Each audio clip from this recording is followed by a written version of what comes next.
Hello, dear students. Good morning. How are you? I hope all are you well at your house. And dear students, we have started the topic tenses. And today onwards, I'm going to teach you the past indefinite tense. Before teaching this tense, I would like to say you what is a definition of it. देखिए बेटा क्या होता है कि the past tense refer to events and action that happen in early time और in the past कि एक ऐसा एक्शन होता है जो हमें बताता है कि भाई वो कुछ समय पहले या भूतकाल के अंदर जो भी कार्य हुआ है उसको हम पास्ट इंडेफिनिट टेंस बोलते हैं। अब आप जानते हो कि पास्ट क्या है कि एक सेकंड पहले जो भी काम हुआ है वो हमारा पास्ट होता है। आप कहोगे कि सर पास्ट वो भी था जहाँ पे हमने प्रेजेंट परफेक्ट टेंस यूज किया था, आप यहाँ पर भी बता रहे हो, तो ये माजरा क्या है? बेटा यहाँ पे मैं क्लियर बता देना चाहता हूँ, जिस काम की फीलिंग्स आपके अंदर होती है वो हमारे पास प्रेजेंट परफेक्ट होता है, और जिस काम की फीलिंग्स आपके अंदर समाप्त हो जाती है वो आपका पास्ट इंडेफिनेट होता है। आप कहोगे सर फीलिंग्स के बारे में कैसे? मान लीजिए कि अभी आपने चाय पी है और चाय पीने के बाद रखी, तो चाय की फीलिंग्स आपके अंदर आती दोबारा से कि चल यार मुझे चाय पी लेनी चाहिए, क्योंकि अभी चाय की फीलिंग्स आपके अंदर है। और जैसे ही आपकी उस चाय की फीलिंग्स आपके अंदर से समाप्त हो जाती है तो आपको मन के अंदर एक जिज्ञासा उत्पन्न होती है, यार चाय पीनी चाहिए।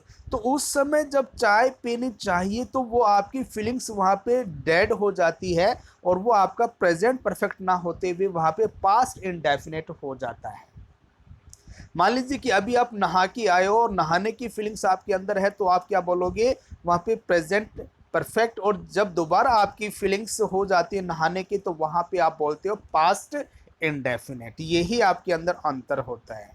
अब यदि हम इसकी बात करते हैं तो इसका जो टाइम वर्ड जो हमारे पास होता है बेटा वो होता है डिड। क्या होता है? डिड।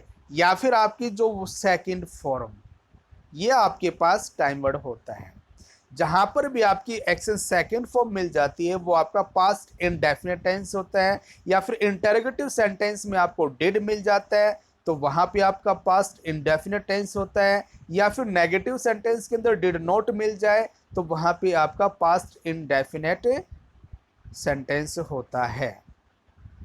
अब आता है कि जब आप कई बार हम लोग क्या करते हैं कि इंटेरोगेटिव सेंटेंसेस के अंदर हम थोड़ी सी गलती कर देते हैं कि आप लोग वहां पे डिड भी यूज करते हो, और डिड यूज करते हो तो जैसे सेंटेंस में जो वर्ब आती है और आपके माइंड में प्रश्न आ जाता है कि सर वर्ब तो हमारे पास सेकंड होगी तभी हमारा पास्ट बनेगा, तो आप वहां पे डिड भी लगा के आ जाते हो और वर्ब की सेकंड फॉर्म भी लगा देते हो, जिससे आपका सेंटेंस एब्सोल्युटली रॉन्ग हो जाता है और उसका सेंस निकल के आता है कि मैंने ये काम नहीं किया था।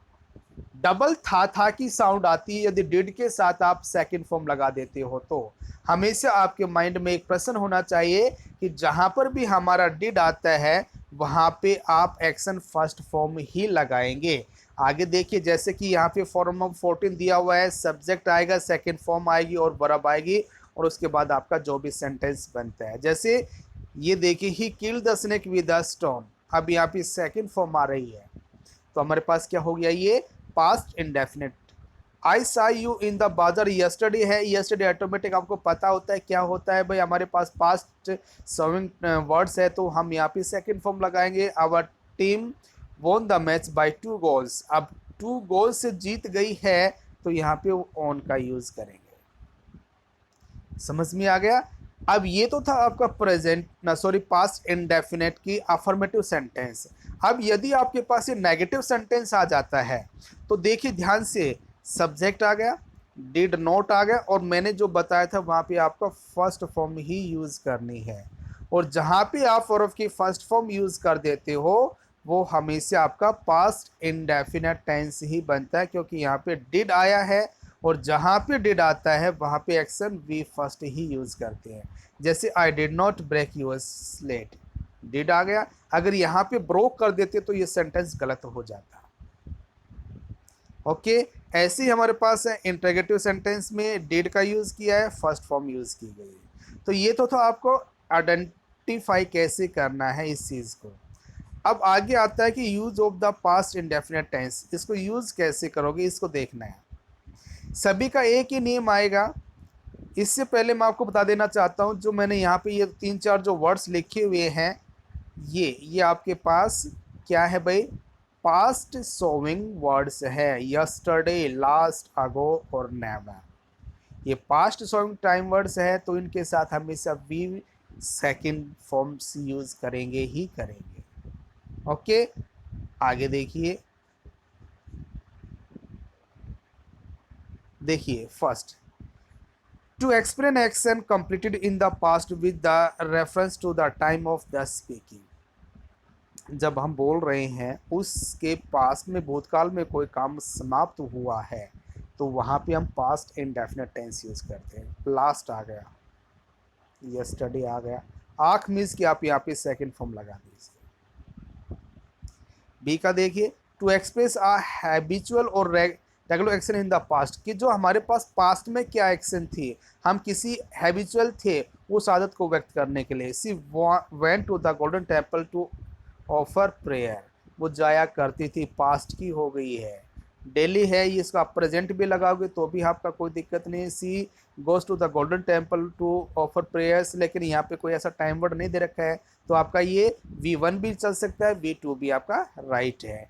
अब देखिए पंडित ये Nehru paid to visit Manali every year. अब देख, यहाँ पे आपको सोचना है, ये जो पंडित नेहरू है ये प्रेजेंट में जीवित है नहीं है ना, तो ये हमारा पास्ट हो गया है, तो पास्ट हो गया तो हम उसको पास्ट में ही लेके चलेंगे ना, इसलिए उसने पेड किया है। वो प्रत्येक साल मनाली जाया करते थे। Got it everyone? ऐसे ही हमारे पास आ रहा है टू एक्सप्रेस, ये हो गया and which occurs a particular points of the time, ये वो आपका वही सेंटेंस हमारे पास आ जाता है। इसमें ज़्यादा हम डीपली में नहीं जाएंगे, क्योंकि हमारे पास आप जानते हो कि पास्ट को हम कैसे यूज़ करते हैं, उसके बाद इसको कैसे किया जाता है। ये देखिए वही सेम चीज़ है हमारे पास। अब यहाँ पे ये चीज़ देखना, जितने भी आपकी जो स्टोरी जो होती है वो सभी हमारे पास पास्ट में होती है। ही came, he saw, he won, he enter, took off the hat, put in on the table and lay down in bed. Got it everyone? ये मैंने आपको पहले ही बता दिया था कि भाई डिड का यूज़ कैसे करते हैं, ये आपका एक्शन है। ठीक है, तो कल हम इसके लिए क्या आते हैं, पास्ट कॉन्टिन्यूअस टेंस। तब तक के लिए bye, have a good day.